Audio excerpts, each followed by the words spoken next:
Marla Lane hadn't been back to Briar Glen in over 12 years.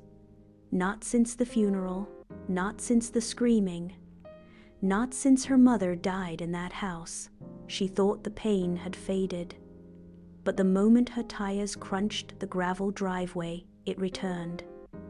Sharp, cold, buried deep in the marrow, this place never forgot.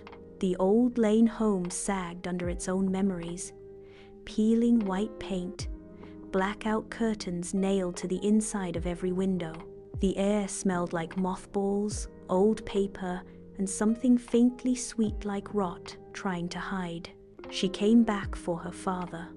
The doctors said he wasn't all there anymore, confused, paranoid, but standing in the hallway, surrounded by old family photos that had all been turned to face the wall.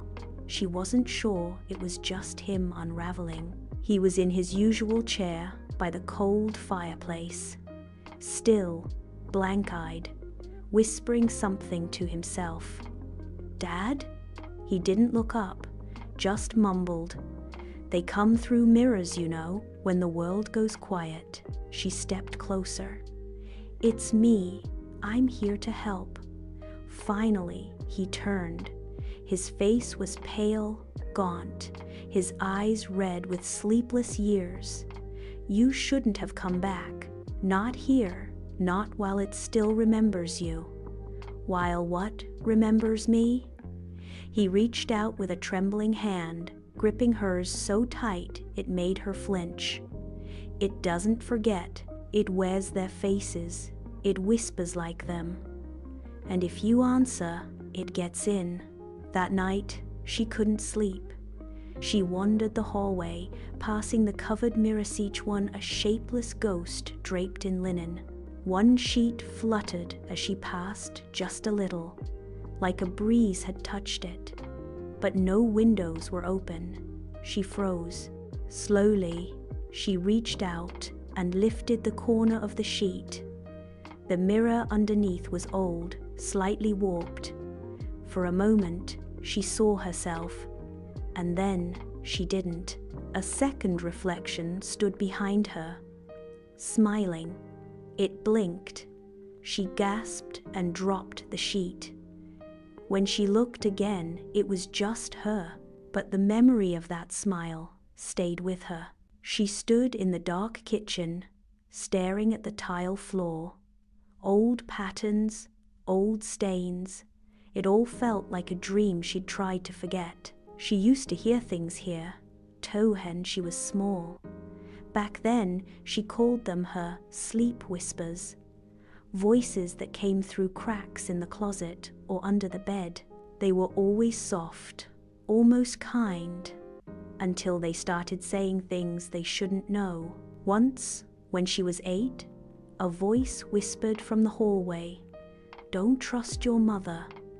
That was the first time she covered the mirror herself. That same night, the whispers returned. Just after midnight, soft, curling sounds, like breath sliding along the cracks in the walls. Marla, she sat up in bed. The hallway outside her door stretched into blackness. Her heart pounded, but curiosity crept in. "Come downstairs, sweetheart." The voice, it was her mother's, soft, familiar, but off, as if someone had taken her tone and folded it into something too deep, too wet, too hollow. She stood at the top of the stairs, hand gripping the railing. The living room below was dark, but the hallway light flickered once, then held steady. That's when she saw the attic hatch just above the staircase, slightly ajar.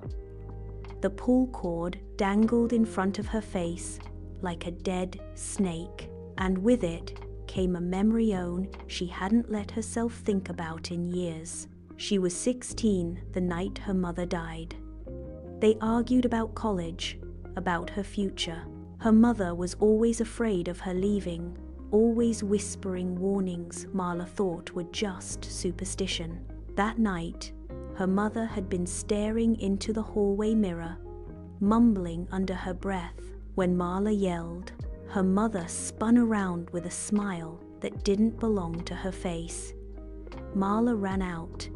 She never saw her alive again. The attic creaked open with a sound like dry skin tearing. Dust rained down. Inside, something shifted. A single box sat in the center, wrapped in layers of yellowed cloth. Inside was a journal her father's. Pages and pages filled with frantic handwriting. Sketches of eyeless faces, phrases circled in thick red pen. It wears the ones you love. Do not follow the voice. It speaks through flesh, and beneath the journal was a book, bound in something that looked like skin. It was veined, warm, almost breathing. She picked it up, and it twitched. Marla dropped it with a gasp. The air in the attic changed. The shadows seemed to press closer, and behind her, a voice. "It's me, baby. I'm still here." Her fiancé, dead 3 years, and now calling from the dark. She turned. No one was there, just the hallway, and a cracked open door that hadn't been opened before. Inside, she could swear she saw someone smiling.